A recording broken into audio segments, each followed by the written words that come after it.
Shalom saudara-saudara yang dikasihi oleh Tuhan. Alkitab adalah patokan atau kanon bagi kita sebagai orang percaya di dalam pengenalan kita kepada Tuhan, di dalam peribadatan kita kepada Tuhan, dan di dalam kehidupan kita sehari-hari.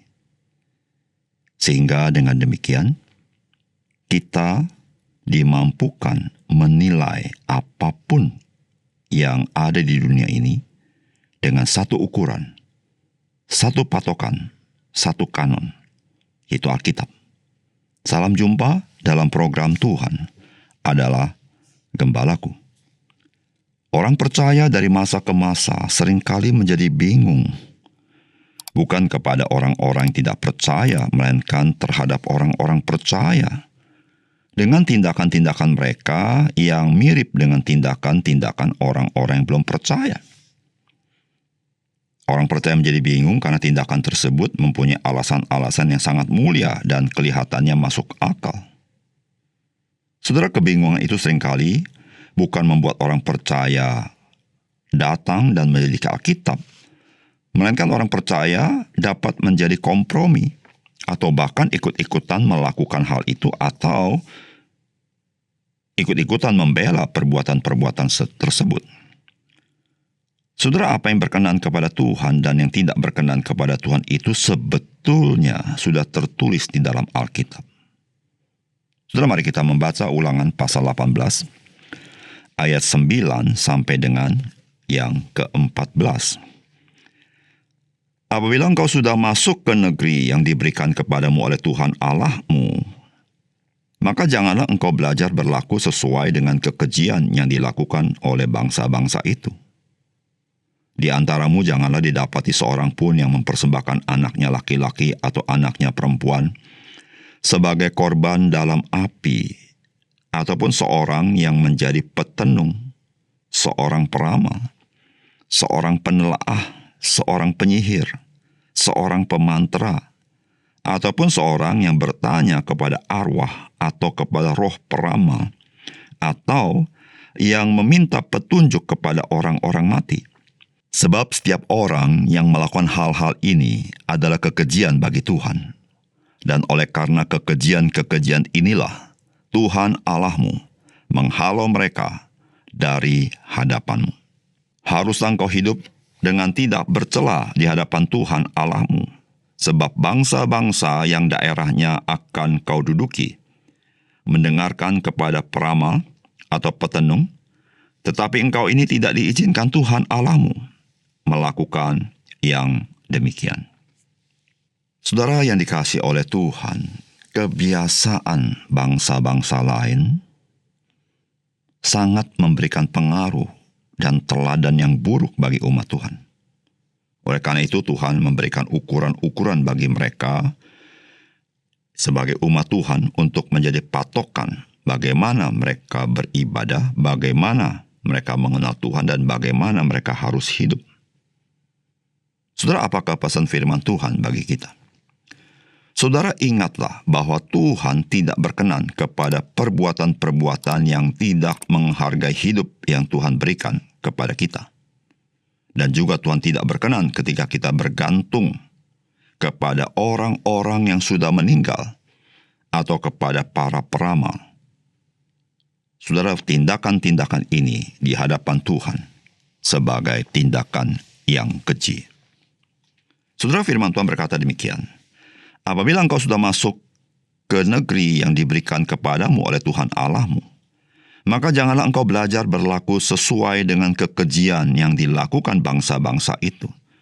Di antaramu, janganlah didapati seorang pun yang mempersembahkan anaknya laki-laki atau anaknya perempuan sebagai korban dalam api, ataupun seorang yang menjadi petenung, seorang peramal, seorang penelaah, seorang penyihir, seorang pemantra, ataupun seorang yang bertanya kepada arwah atau kepada roh peramal atau yang meminta petunjuk kepada orang-orang mati.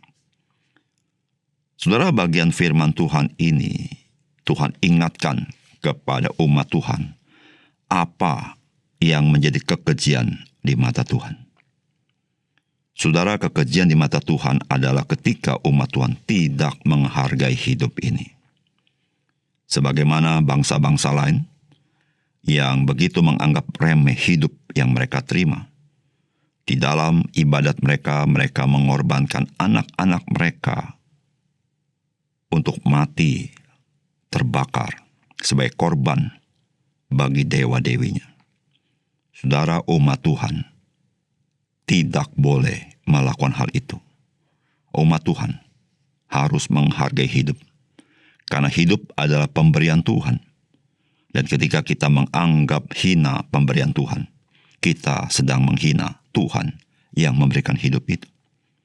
Dan Tuhan juga tidak berkenan dan menganggap kekejian ketika umat Tuhan itu bergantung kepada orang-orang yang meramalkan masa depan, atau penyihir, atau pemantra, dengan kuasa-kuasa roh-roh di udara.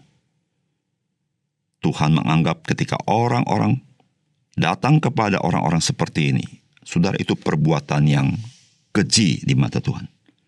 Bukan itu saja, Tuhan pun menganggap keji ketika umat Tuhan bergantung kepada orang-orang yang sudah meninggal, meminta petunjuk kepada orang-orang yang sudah meninggal, atau datang kepada orang-orang yang sudah meninggal, dalam arti memohon apapun kepada orang-orang yang sudah meninggal. Saudara, di mata Tuhan, ini kekejian.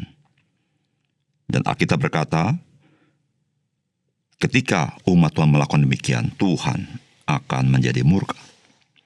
Saudara yang dikasihi Tuhan, kita sebagai orang percaya, maka kita pun harus belajar hati-hati, sehingga kita tidak menjadi ikut-ikutan kepada orang-orang lain yang berlaku apa yang menyimpang daripada kebenaran firman Tuhan.